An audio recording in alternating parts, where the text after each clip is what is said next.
Hi everyone. In today's lecture, we're going to be focusing on adolescence. So for physical development, we're mainly touching on the brain as well as puberty. And with adolescence, we are looking at early, middle, and late adolescence. So we're covering 11 through 18 or 19 years old. And so we're looking at early adolescence starting around 11 to 12 years old through around 14 years of age. Middle adolescence is around 14 to 16 years old. And then late adolescence is around 16 to 18 or 19 years old. Starting off with a little bit related to brain development, we do see that research shows that effects on humans of hormones and other chemicals, whether natural or artificial, can be quite complex, and that we see that during early adolescence, this is the start of rapid biological changes, as well as increased levels of hormones. And we also see that the limbic system is maturing before the prefrontal cortex. So our limbic system is directly connected to fear, emotions, and our emotional impulses, whereas our prefrontal cortex is where all of our thinking happens. So our planning ahead, our ability to make effective decisions, our problem solving, our emotional regulation.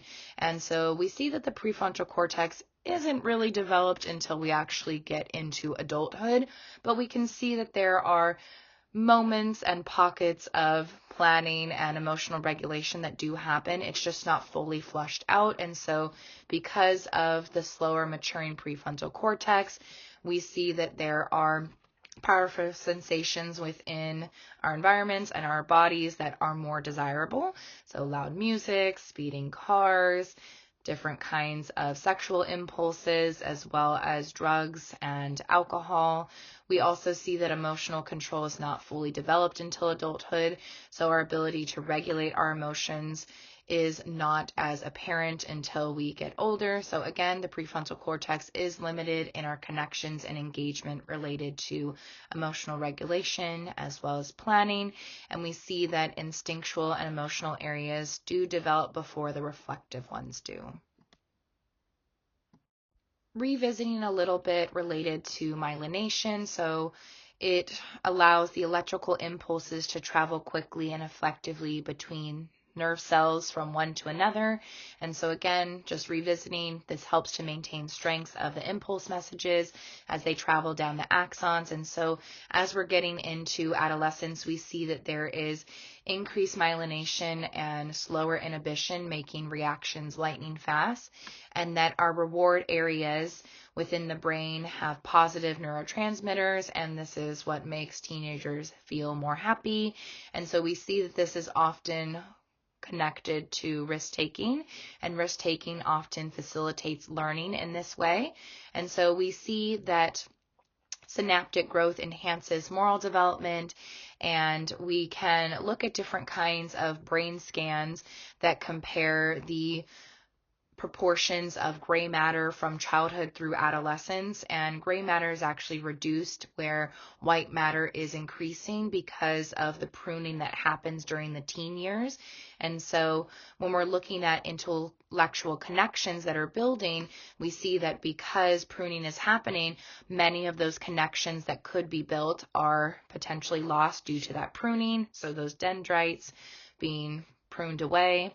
And we also see that because teenagers are starting to look like an adult, even though they start to look like them on the outside and have different aspects of visual appeal to adult-like abilities and qualities, cognitively they're not quite there yet. All right, so let's dive a little bit into puberty. So what is puberty? Puberty is the biological stage of development that supports the changes that lead to reproductive capacity, and these signals start to begin in adolescence. However, we do see that some children in middle childhood may begin to have visible signs of puberty, and they might occur a little bit earlier on than some of their peers.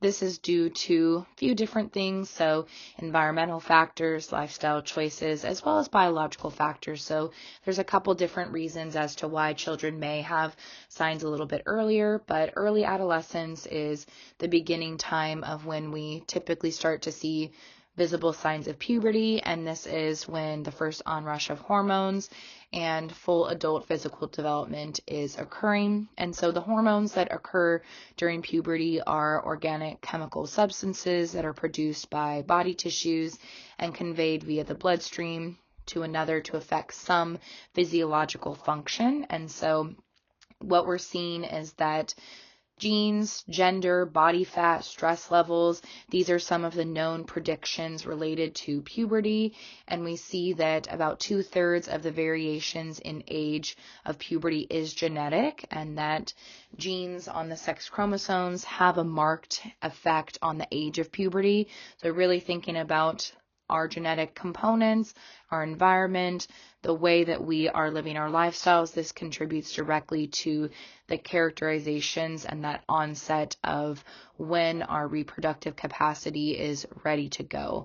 And so we see that parents, teachers, children who want to know when to give children the discussion of puberty happens at different time points. And so I did include a book just to kind of think about when puberty is occurring during this time, what might be appropriate ways to discuss it, and thinking about, if you do have children in middle childhood who are starting to show signs of puberty, how that might look different and what kinds of conversations you might have with some children versus others who haven't started having signs quite yet. And so we do see that puberty usually lasts for about 3 to 5 years, and it requires more years to achieve physiological maturity and psychosocial maturity, and that there are, again, different varying levels of what puberty looks like between those 3 to 5 years for children.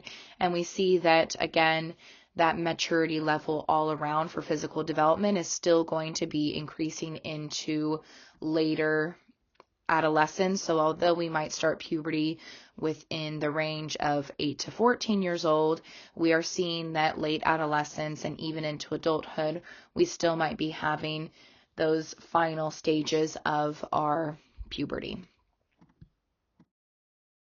On this slide, we're going to talk a little bit about the brain and how the brain connects directly to puberty. So I'm not going to go into too much detail related to this, but I did want to make sure that we cover it some. Make sure to check out this link if you need a little bit more information, as well as kind of diving more into your textbook. I also wanted to include an image here just for visual referencing. So when we're thinking about puberty, we want to start with considering what elements of the brain are related to this. So puberty is controlled by a complex feedback loop involving the hypothalamus, pituitary gland, and gonads. So these are ovaries in females and testes in males, and different types of hormones. And so the hypothalamus is where we start, and this produces hormones that control and regulate the body. So our sex drive, blood pressure, sleep, hunger, body temperature, all of that stuff. And we see that sex hormones further stimulate the hypothalamus, thus perpetuating in the feedback loop, and the hypothalamus sends signals to the pituitary gland, which in turn releases hormones that control physical growth and functioning of the gonads. And so the pituitary gland, these hormones include growth and regulation related to adrenal and sex glands. And so the adrenal glands are 2 glands that are located above the kidneys, and they produce hormones including our stress hormones, so epinephrine and norepinephrine. So epinephrine is our adrenaline gland and adrenaline hormone, and norepinephrine is our fight or flight response hormone. So remember, our hormones are chemical signals within the body that help with physiological functioning. So when we're thinking about our epinephrine and our norepinephrine, our stress hormones, those are increased during puberty significantly because we're seeing that there is a higher drive for engagement in risky activity. So we see that adolescents are more likely to engage in areas of their limbic system where we see their increase in desirable aspects related to the sensations of loud music, speeding cars, sexual impulses, which we talked about earlier.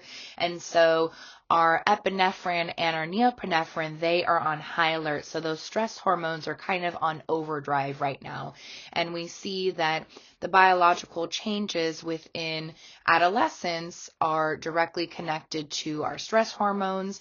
And we also see that the other area that the pituitary gland is signaling is our gonads. And so the gonads respond to the pituitary hormones by increasing their production of sex hormones, so the androgens and the estrogens. And so these are paired sex glands that produce hormones and gametes in ovaries in females and testicles in males.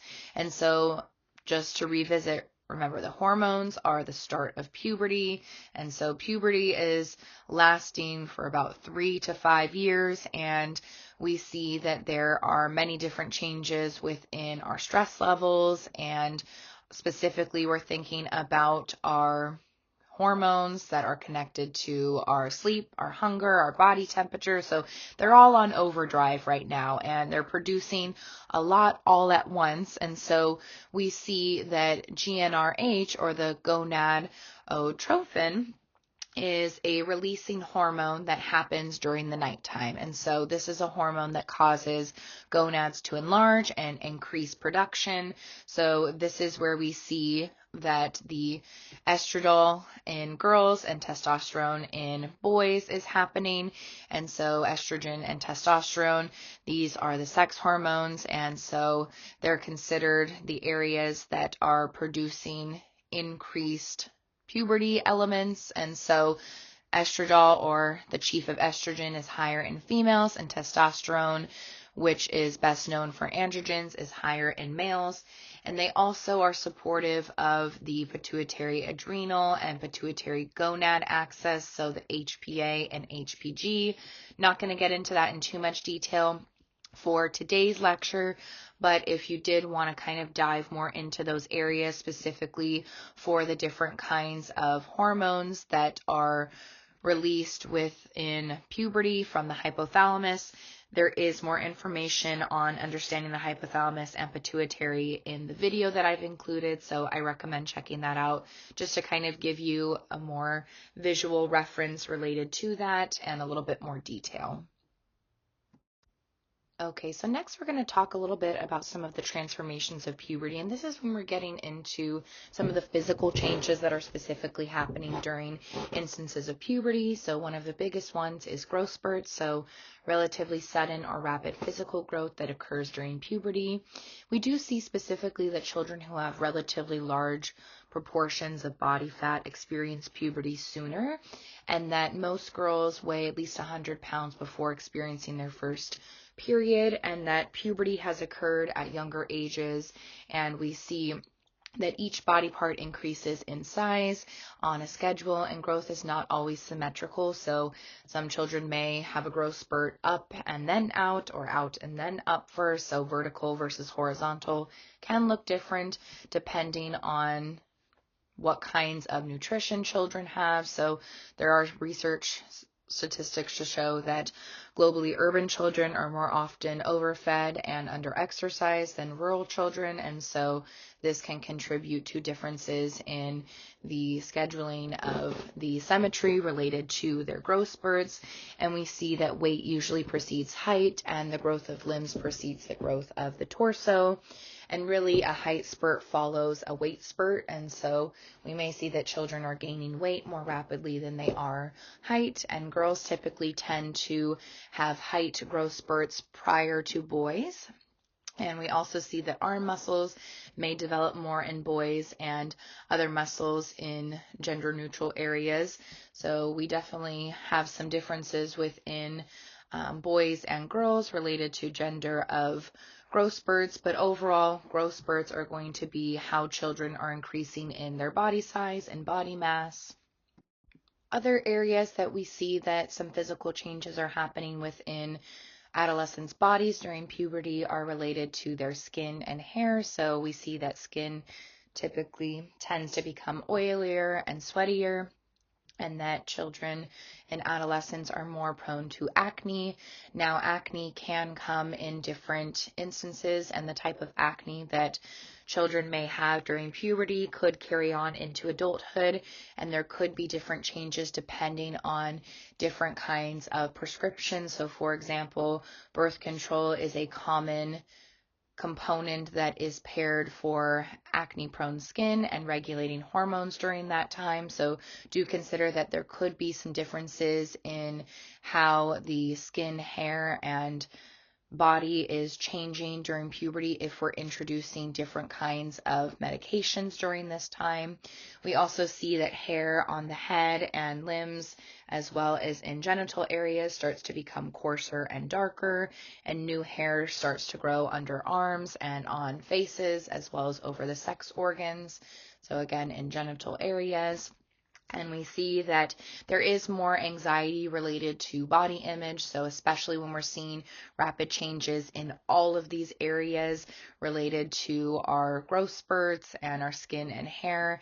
And on the next slide, we'll talk a little bit more about organ growth. But in terms of physical areas that we're seeing rapid changes in, we do see that there are more instances of anxiety and stress related to this. So it's important to pay attention to mental health during this time, especially considering that there is an increase in desirability for sexual interaction due to all of those impacts of releasing hormones. So our sex drive is increasing, and it becomes more idolized in our world related to how we should view society, as well as expectations related to body hair. So another area to think about when focusing on puberty is recognition that body hair in those areas of the body related to the underarms and on the face and over the sex organs is perfectly normal during this time, and that puberty is happening to everybody, again, at different rates and different time periods, but the different changes that we are seeing happen at the same kind of time period, and we do need to consider that discrepancy between teen bodies and bodies portrayed online and teen marketed media can impact mental health during this time. And so it is important to pay more attention to if children are having dissatisfaction with their body image and how this can be dangerous and even present instances of suicidal ideation and suicide attempts. So it is important to recognize that although these transformations of puberty are completely normal related to changes within our body, that it is a rapid change in development for children. So all aspects of their bodies are changing all at once, and this can be extremely overwhelming and intimidating in other areas of development, so social and emotional well-being and cognitive development included. Last but not least, just a little bit related to the organ growth during puberty. So we see lungs are increasing in weight, heart is doubling in size, and this is connected to breathing that is more deep and slow, and decrease in pulse rate and decrease in heartbeat. But we do see that there is an increase in blood pressure, and so consider back to what the hypothalamus produces and the hormones that are released related to blood pressure and sleep and hunger. So all of those areas are directly related to puberty. So we do have to think about ways that we might manage and maintain a healthy blood pressure. So nutrition and diet, as well as instances of different kinds of activities that we might be engaging in. So healthy physical activity and exercise is important. And something interesting is that the lymph node system, which is known as our tonsils and adenoids.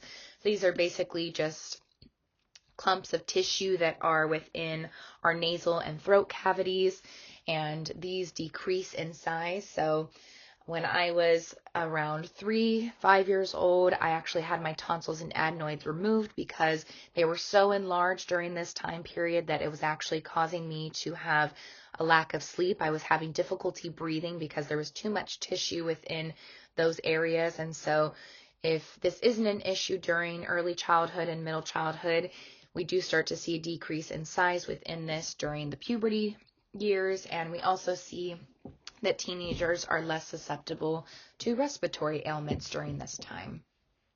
Last but not least, I wanted to include a little bit about sleep and body rhythms. So the hypothalamus and pituitary regulate the hormones that affect the biorhythms of stress, appetite, and our sleep.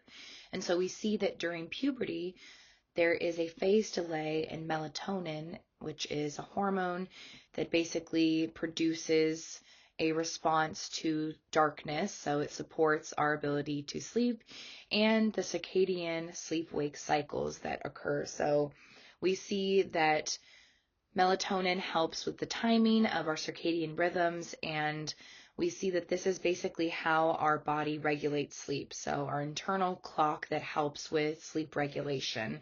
And this is connected to our sleep patterns.